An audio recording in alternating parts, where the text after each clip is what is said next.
Assalamualaikum warahmatullahi wabarakatuh. Di sini kami dari kelompok 3 yang beranggotakan saya sendiri, Indri, Ada Alvina, Amidah, dan Yustika akan menjelaskan hasil diskusi kami mengenai teori belajar kognitif. Saya Yustika akan menjelaskan tentang teori belajar kognitif. Kognitif berasal dari kata cognition yang artinya mengetahui. Sedangkan teori belajar kognitif adalah teori yang menjelaskan tentang proses persamaan, perbedaan, kondisi mental, serta mengalu faktor internal dan eksternal. Adapun teori menurut tokoh-tokohnya, yang pertama teori menurut Jean Piaget.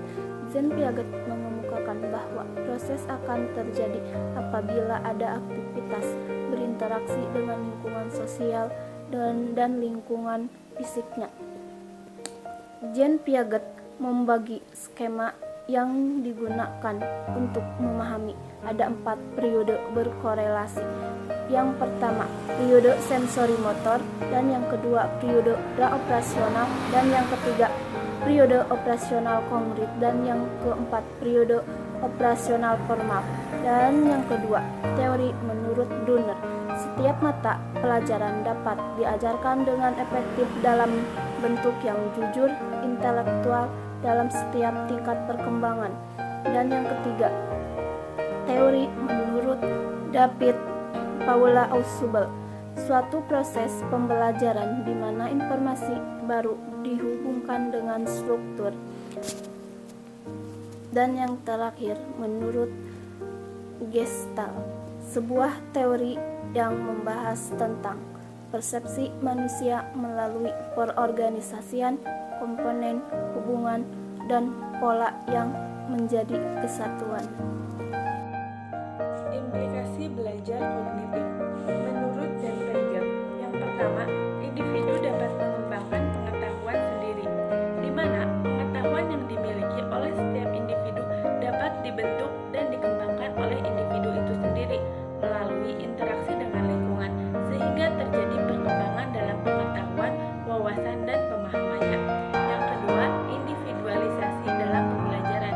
Proses pembelajaran harus disesuaikan dengan tingkat perkembangan individu, di mana proses belajar seseorang akan mengikuti pola dan tahap perkembangannya sesuai dengan umurnya. Adapun implikasi belajar kognitif menurut C.S. Brunner, yang pertama, partisipasi aktif dan mengenal perbedaan. Dalam proses pembelajaran ini harus menekankan pada cara individu dalam mengorganisasikan apa yang telah dipahami atau dipelajari dengan apa yang dialami, sehingga individu dapat mengembangkan sendiri konsep atau teori yang telah dipelajari dalam kehidupannya. Yang kedua, guru sebagai tutor, fasilitator, motivator, dan evaluator. Sebagai tutor, guru sebaiknya memberikan umpan balik pada waktu yang tepat. Umpan balik sebaiknya diberikan dengan cara yang sedemikian rupa, sehingga siswa tidak tergantung pada pertolongan guru. Sebagai fasilitator, yaitu dapat menyediakan fasilitas yang memungkinkan kegiatan belajar terlaksana dengan sebaik-baiknya. Sebagai motivator, yaitu guru sebagai pendorong siswa dalam rangka meningkatkan kegairahan dalam kegiatan belajar.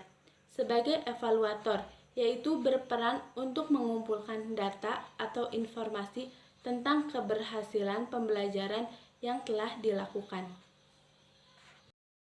Ausubel, implikasi teori dibagi menjadi 2, yaitu 1. Kunci keberhasilan dalam belajar terletak pada kebermaknaan bahan ajar yang diterima atau yang dipelajari oleh siswa. Oleh karena itu, dalam proses pembelajaran, guru harus mampu memberikan sesuatu yang bermakna bagi siswa. Sesuatu yang bermakna itu bukan hanya dapat diperoleh melalui belajar penemuan, tetapi dapat diperoleh melalui banyak cara.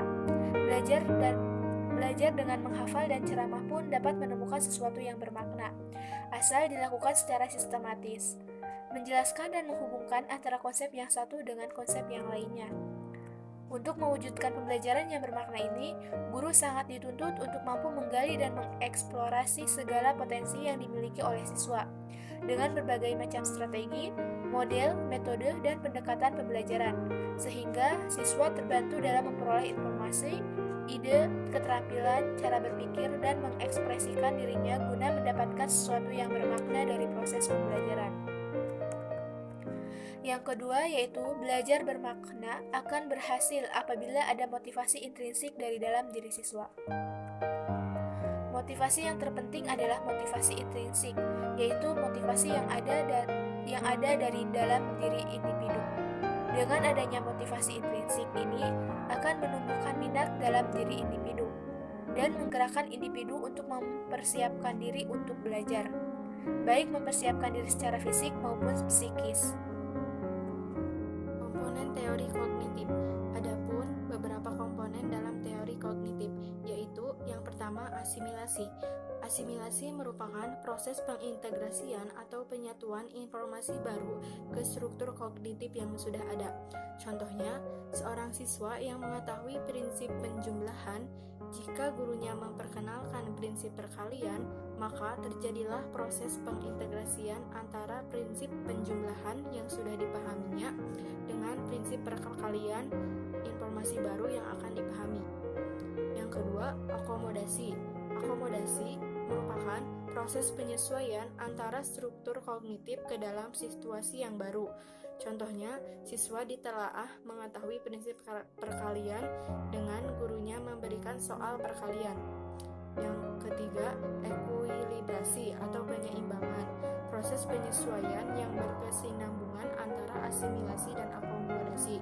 Hal ini sebagai penyeimbang agar siswa dapat terus berkembang dan menambah ilmunya, sekaligus menjaga stabilitas mental dalam dirinya, maka diperlukan proses penyeimbang. Tanpa proses ini, perkembangan kognitif seseorang akan tersendat-sendat dan berjalan tidak teratur. Sedangkan dengan kemampuan ekuilibrasi yang baik akan mampu menata berbagai informasi yang diterima dengan urutan yang baik dan logis.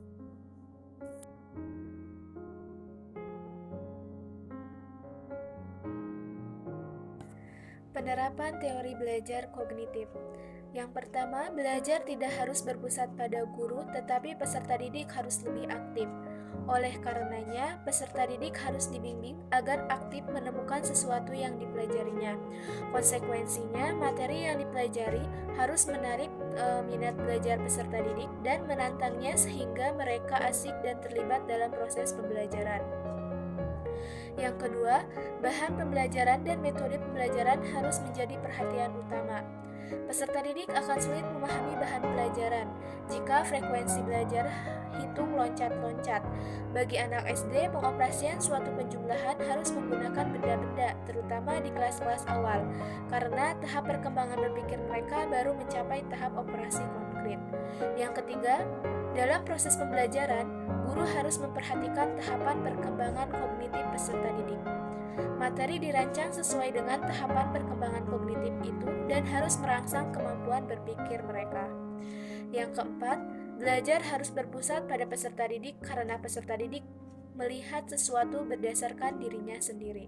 Untuk terjadinya proses pembelajaran, harus tidak ada proses paksaan agar sifat egosentrisnya tetap ada.